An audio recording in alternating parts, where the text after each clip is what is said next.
হাসির রাজা, জ্ঞানের রাজা, রসিক রাজা।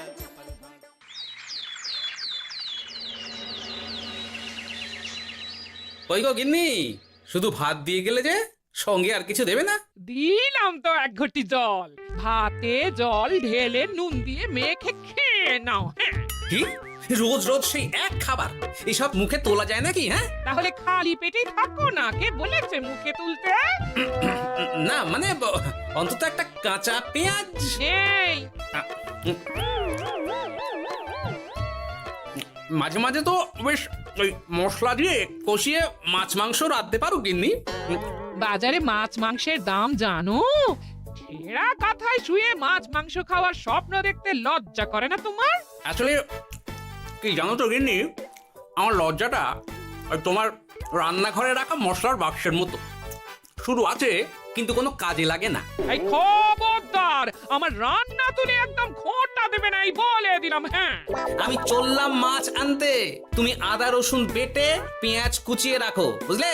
বলি পয়সা কোথায়? লাগবে না, মাছ খেতে হলে পয়সা নয় গিন্নি, বুদ্ধি লাগে, বুদ্ধি, বুঝলে? বুদ্ধির বদলে মাছ কোন দোকানদার দেয় গো?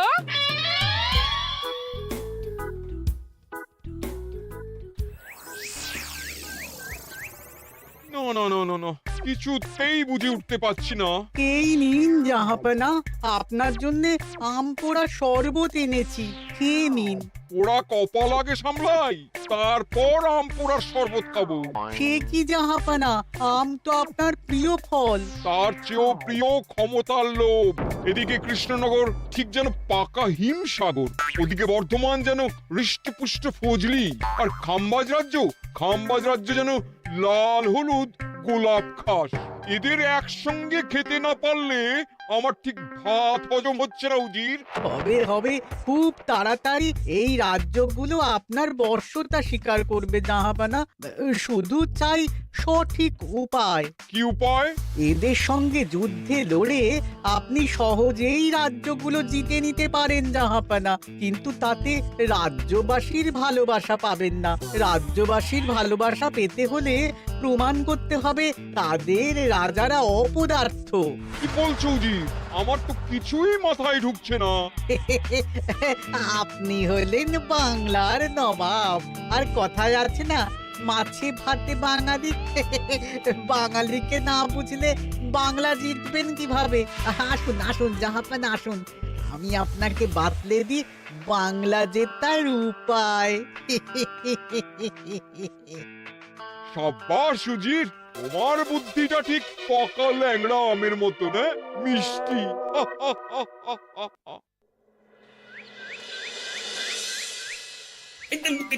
ধর ধর ধর ধর ধর, এই পায়ের নিচ দিয়ে গলে গেল, ধর ধর ধর ধর। বিশাল বড় মাছ গো গোপাল দাদু, একেবারে পাকা শোল। ছাড়বে না গোপাল দাদু, আজ রাতে আমরা জমিয়ে মাছ ভাত খাবো। খেতে তো হবে শোল মাছের ঝোল আর তেল কই। তোদের দিদাকে বড় মুখ করে বলে এসেছি, এই, ধরেছি।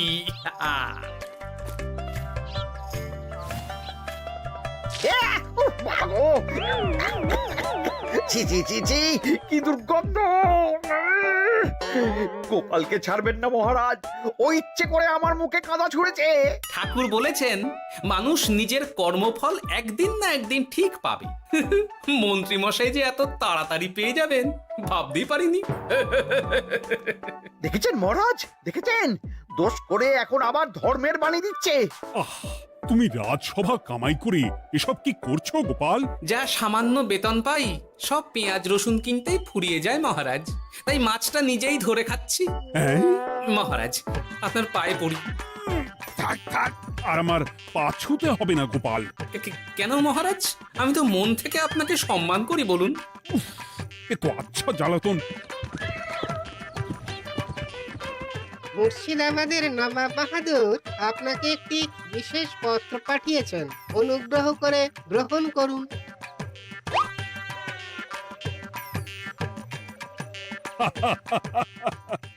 এ তো দারুণ আবদার। যাব যাব, আমি অবশ্যই যাব। কোথায় যাবেন মহারাজ? নবাব বাহাদুর লিখেছেন আগামী পরশু তার প্রাসাদে অতিথি হয়ে যেতে, তবে খালি হাতে নয়, সঙ্গে করে একটি জ্যান্ত মাছ নিয়ে যেতে। উপহারে জ্যান্ত মাছ?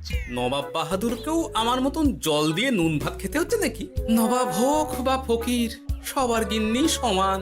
কিন্তু সঙ্গে করে কি মাছ নিয়ে যাওয়া যায়? ভেটকি, চিতল নাকি কাতলা? আচ্ছা, আগামীকাল রাজসভায় আমি সবার মতামত শুনবো। গোপাল, আগামীকাল ঠিক সময় চলে এসো কিন্তু। আগে যাব মহারাজ, শুধু আমার বেতনটা ভেবে দেখবো। চল রে, আজ অনেক মাছ পেয়েছি, চল চল চল।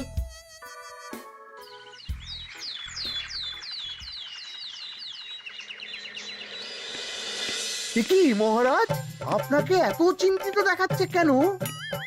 নবাব বাহাদুরের জন্য কি মাছ উপহার স্বরূপ নিয়ে যাওয়া যায় সেই চিন্তায় গতকাল রাতে আমার ভালো ঘুম হয়নি মন্ত্রী। আমিও গতকাল রাতে দু চোখের পাতা এক করিনি মহারাজ। অনেক ভেবে সকালের দিকে আমার মাথায় একটা বুদ্ধি এলো। কি বুদ্ধি? নবাবকে উপহার স্বরূপ ইলিশ দিলে কেমন হয়? বোঝো কাণ্ড, এই বুদ্ধির জন্য রাত জাগতে হলো। হ্যাঁ, ইলিশ তো জল থেকে তুললেই অক্কা পায়, তা জ্যান্ত থাকবে কিভাবে? ঠিক ঠিক, মন্ত্রীর মাথায় গোবর আছে না ভুসি? আমার মতে উপহার স্বরূপ ছোট মাছ নিয়ে যাওয়াই ভালো। এই যেমন ধরুন ওই পুঁটি মাছ, নিজেও খেতে পারবেন আবার ঝালও খেতে পারবেন। ছি ছি ছি ছি ছি, সবাই হাসবে যখন দেখবে কৃষ্ণনগরের মহারাজ উপহার স্বরূপ নিয়ে গেছেন পুঁটি। ওরে বাবা, তাহলে থাক বাবা। তাহলে বাদ গেল মোট দুটি, ইলিশ আর পুঁটি। আমার মতে কাতলা দেওয়াই ভালো, ওজনেও বেশি হবে। না না না, কাতলা দেখতে একদম ভালো নয়, মাথা মোটা মাছ কোথাকার। উপহারে এমন কিছু দেওয়া উচিত যা দেখতে সুন্দর হবে। হ্যাঁ ঠিক তো, তাহলে বরং ভেটকি দিয়ে দিন। ভেটকি বাজারে কত করে কিলো এখন? পয়সার চিন্তা আমি করছি না গোপাল, বরং আমার চিন্তা মান সম্মানে। বাকি রাজ্যের রাজাদের তুলনায় আমার উপহার যেন নবাবের বেশি পছন্দ হয়। কিন্তু সবাইকে এরকম অদ্ভুত উপহার নিয়ে যেতে বলার কারণ কি? মাছ, তাও আবার জ্যান্ত। আচ্ছা মহারাজ, এর পিছনে নবাব বাহাদুরের কোনো চাল নেই তো? গোপাল, তুমি মিছি মিছি সন্দেহ করছো। কথা না ঘুরিয়ে বরং একটা ভালো মাছের নাম বলো দেখি। ভালো মাছ? জ্যান্ত কই মাছ নিয়ে যান মহারাজ, গতকাল অনেকগুলো ধরেছি।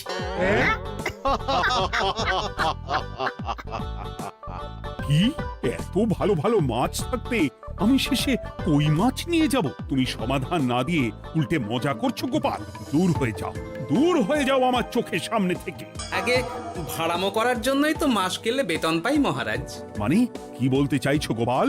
নবাব বাহাদুর কি চান সেটা আমরা সবাই জানি, তাই বলছি মাছের গর্তে হাত ঢোকানোর আগে পরীক্ষা করে নেওয়া উচিত ভেতরে সাপ আছে কিনা।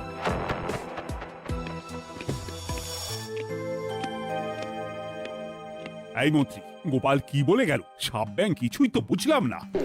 ছাড়ুন তো গোপালের কথা, আমরা বরং মাছ নিয়ে আলোচনা করি। আমার মতে জ্যান্ত ভেটকি নিয়ে যাওয়াই ভালো। আমাদেরও ওই ভেটকিতেই মত আছে। বেশ, এই নাও 100 মোহর। বেছে বেছে সবচেয়ে বড় ভেটকিটা বাজার থেকে কিনে আনো মন্ত্রী। তারপর তাকে রূপোর গামলায় জল ঢেলে রাখো। আমি কাল ভোর ভোর মুর্শিদাবাদের উদ্দেশ্যে রওনা হব। কোনো চিন্তা করবেন না মহারাজ, কাজ হয়ে যাবে। যাওয়ার সময় চিঠিটাও সঙ্গে করে নিয়ে যেতে হবে। নবাবের হুকুম।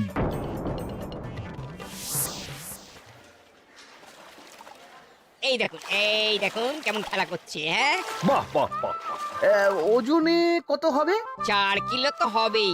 কিলো 2 পয়সা হিসেবে 8 পয়সা দেবেন। আমি শুধু ওজন জানতে চেয়েছি, দাম শুনে আমার কি হবে? এই, এটাকে গাড়িতে তোল। আর মাছের দামটা? মুর্শিদাবাদের নবাবকে আমাদের মহারাজ এই ভেটকিটা উপহার স্বরূপ দেবে। তোর ভাগ্য ভালো যে মাছটা তুই ধরে এনেছিস। আবার টাকা কিসের রে? আয় রে আয় আয় আয় আয়, আমার কত ক্ষতি হয়ে গেল।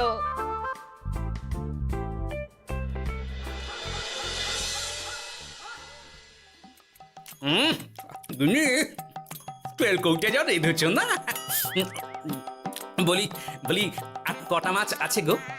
আছে তাতে আগামী 7 দিন হয়ে যাবে। হ্যাঁ, তাহলে কাল কই মাছের ঝোল খাবো, পরশু খাবো শোল মাছের কালিয়া। ধুর, এসব খেয়ে খেয়ে জিভে চড়া পড়ে গেল। বাজার থেকে একটু ইলিশ ভেটকিও তো আনতে পারো। হ্যাঁ, ইলিশের অনেক দাম গো গিন্নি, আর ভেটকি তো বাজারে প্রায় ওঠেই না। কে বলেছে তোমাকে? শুনলাম মন্ত্রী মশাই নাকি আজ বাজার থেকে সবচেয়ে বড় জ্যান্ত ভেটকিটা পেয়েছেন। হ্যাঁ, তাই নাকি? তার মানে আগামীকাল নিশ্চয়ই মহারাজ ওটা নিয়েই মুর্শিদাবাদ যাবেন। আমার মনটা বড্ড কু ডাকছে গিন্নি।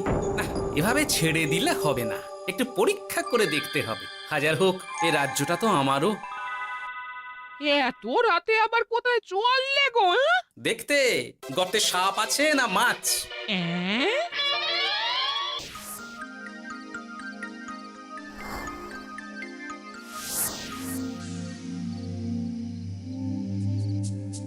এ কি গোপাল, এত রাতে? সব ঠিকঠাক বুঝেছো তো? হ্যাঁ হ্যাঁ, তুমি কোনো চিন্তা করো না গো গোপাল দাদা। তাহলে কাল উত্তরের জঙ্গলে।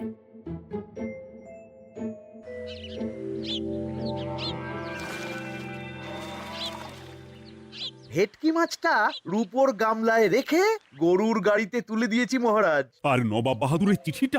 ইয়ে, সিংহাসনের উপর, নিচে, ডাইনে, বাঁয়ে সব জায়গায় খুঁজলাম, কোথাও নেই। সে কি তাহলে?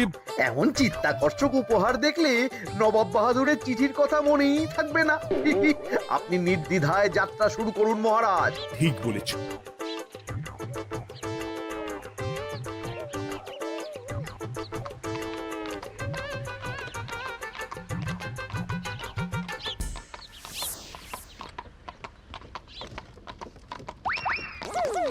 ওই তো মহারাজের রথ এসে গেছে। এই যা যা বলেছি মনে আছে তো? আছে গো আছে। ভেটকি মাছের পাতুরি আর ঝোল দুটোই রাঁধবো। হ্যাঁ, আমার ফিরতে কদিন দেরি হতে পারে, বেশি দেরি হলে তোমরা খেয়ে নিও, এবার লুকিয়ে পড়ো।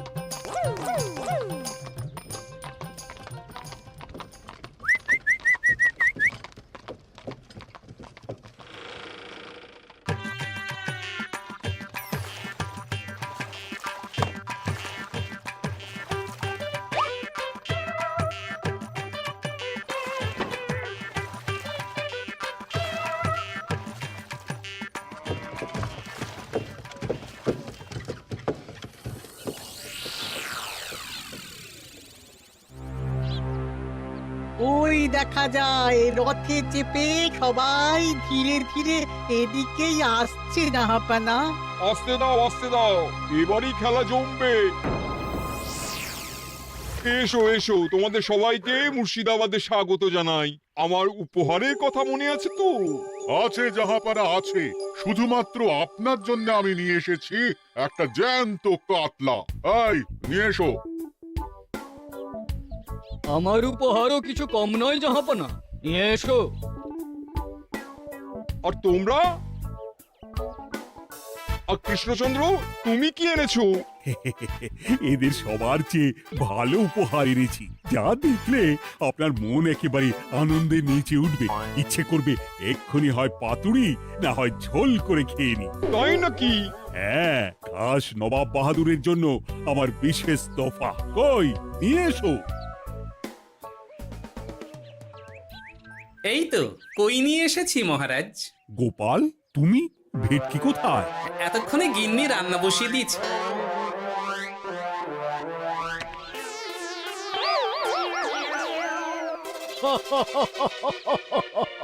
শেষে কিনা কই মাছ। আর কোনো মাছ খুঁজে পেলে না নাকি কৃষ্ণচন্দ্র? ছি ছি ছি, তোমার জন্য লজ্জায় আমার নাক কাটা গেল গোপাল। ফিরে গিয়ে আমি তোমার গর্দান নেব, এই বলে দিলাম। অনেক হয়েছে, এবার তোমরা সবাই আমার কথা মন দিয়ে শোনো। আমি তোমাদের সবাইকে একটা করে জ্যান্ত মাছ আনতে বলেছি, একটি বিশেষ কারণে।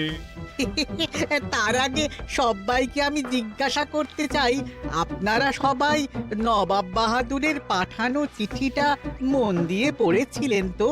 হ্যাঁ পড়েছি। হ্যাঁ হ্যাঁ হ্যাঁ, আমরাও পড়েছি। বেশ, তাহলে তো তোমরা এই আমন্ত্রণের কারণটা জানো। তোমাদের আনা মাছেদের আয়ু যতদিন, তোমাদের রাজ্যের আয়ুও ততদিন। মানে আপনাদের মধ্যে যার মাছ যেদিন মারা যাবে, জাহাপানা তার রাজ্যটা সেদিন নিয়ে নেবে। আর যতদিন না আপনাদের মাছ মরছে, ততদিন আপনারা এই প্রাসাদেই থাকবেন। হ্যাঁ, এইরকম কিছু তো চিঠিতে লেখা ছিল না। কে বলেছে ছিল না? ওই জন্যই তো আমি সঙ্গে করে চিঠিটা আনতে বলেছিলাম। এনেছো? হ্যাঁ হ্যাঁ, আমি এনেছি। এই যে এখানে তো কোথাও এরকম কিছু লেখা নেই। তোমরা হলে রাজা, রাজাদের সব সময় চোখ কান খোলা রেখে চলতে হয়। উজির, এই নাও।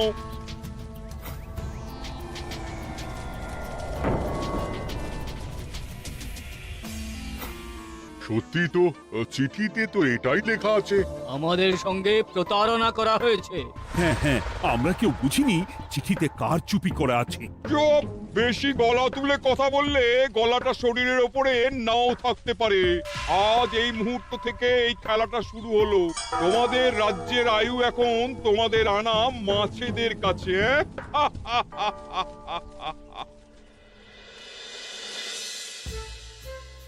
উজির, কার মাছের কি অবস্থা? আগে বাকিরা মোটামুটি সাঁতার কাটলেও খাম্বাজ রাজার আনা কাতলা খাবি খাচ্ছে। মনে হয় খুব তাড়াতাড়ি যাবে। বাবা বাবা বাবা, এ তো খুব ভালো কথা। অপেক্ষা করি তবে। গেল গেল, আমার রাজ্যটা ভেসে গেল। গেছে মহারাজ, গেছে। আজ থেকে খাম্বাজ রাজ্য আমার। খাম্বাজ রাজাকে বন্দি করো। পাবদা রুইও ভেসে উঠেছে জাহাপানা। তোমাদের রাজ্য দুটো আমি খেলাম। বাকি রইল শুধু বর্ধমান রাজা চিতল আর কৃষ্ণচন্দ্রের কই। যা, আমারটাও গেল। আগে জানলে আমিও কৃষ্ণচন্দ্রের মতন জিওল মাছ আনতাম। কৃষ্ণচন্দ্র, নিজেকে এত চালাক ভেবো না। একটু দেরি হলেও একদিন না একদিন তোমার কইও ভেসে উঠবে। ততদিন তুমি আর গোপাল আমার প্রাসাদেই থাকবে, কেমন? এ তো উত্তম প্রস্তাব নবাব বাহাদুর। আপনার প্রাসাদের বিরিয়ানির কোনো তুলনাই নেই। অনেকদিন নুন ভাত খেয়ে আছি, আজ একটু বিরিয়ানি হবে নাকি? পেয়ে যাবে গোপাল।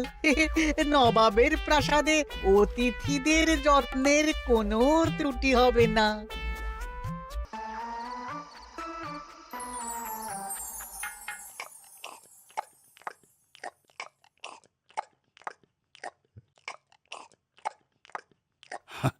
আমাকে ক্ষমা করে দিও গোপাল, আমি তোমাকে অনেক কথা শুনিয়েছি, কিন্তু এখন বুঝতে পারছি কেন তুমি ভেটকির বদলে কই মাছ এনেছো। আহ, বিরিয়ানিটা যে রেঁধেছে না, বলছি এই নবাবের বাবুর্চিকে কোনোভাবে কৃষ্ণনগরে ধরে নিয়ে যাওয়া যায় না মহারাজ? গোপাল, কোনো মাছই অমর নয়। একদিন তোমার আনা ওই কই মাছটাও মারা যাবে, আর সেদিন আমাদের কৃষ্ণনগর রাজ্যটা নবাবের হবে। আহ, মাছগুলো একেবারে ঝুড়ো ঝুড়ো, আর মাংসটা তুলোর মতো নরম। আহ, আমার কথা কি তোমার কানে যাচ্ছে? গোপালের চোখ কান সব সময় খোলা থাকে মহারাজ, আর তাই চিঠির কারচুপিটা ধরতে আমাকে বেশি বেগ পেতে হয়নি। কিন্তু কিভাবে বুঝলে গোপাল চিঠির রহস্যটা? কারণ আমি জানতাম নবাব বাহাদুর অনৈতিক কিছু করবেন না। গায়ের জোরে নয়, বুদ্ধি দিয়েই উনি বাজিমাত করবেন। অবশ্য এ ব্যাপারে আমাকে সাহায্য করেছে বিজ্ঞানী। একটা সাহায্য করতে পারবেন বিজ্ঞানী?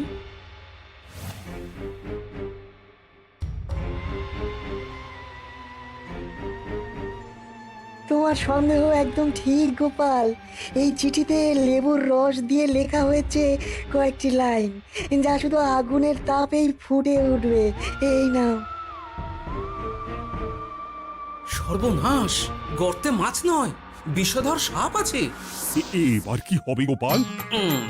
আগামী 7 দিন পেট ভরে বিরিয়ানি খাবো মহারাজ। ততদিনে ওরা এসে যাবে। কারা আসবে? দেখুন না শুধু।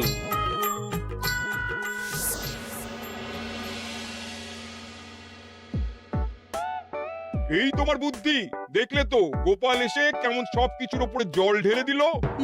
মানে বুঝতে পারিনি যে ওরা ওরা চিঠির কারচুপি সব ধরে ফেলবে। কৃষ্ণচন্দ্রের কই মাছের কি খবর?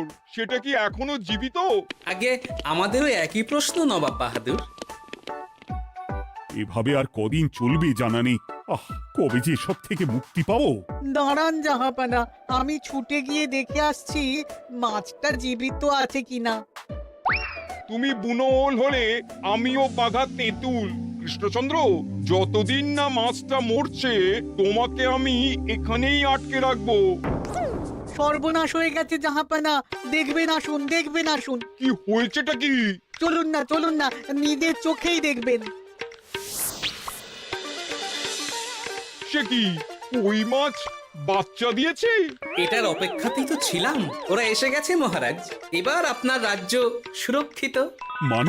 মানে নবাব বাহাদুরের কথা অনুযায়ী মাছ মারা গেলে রাজ্য ছাড়তে হবে। এমনিতেই কই মাছের জান শক্ত, এরাও বড় হবে, বাচ্চা দেবে। এইভাবে কই মাছের গুষ্টি মরে শেষ হতে হতে নবাব বাহাদুর আর বেঁচে থাকবেন না। নয়, হ্যাঁ। বেছে বেছে ঠিক মা কই মাছটাকে নিয়ে এলে। এবার রাজ্যে ফিরি। কি লাভ?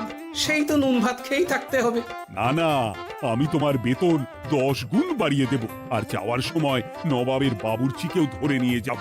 আজ থেকে তুমি শুধু বিরিয়ানি খাবে। জয় জয় মহারাজের জয়, জয় কই মাছের জয়। হাসির রাজা, জ্ঞানের রাজা, রসিক রাজা।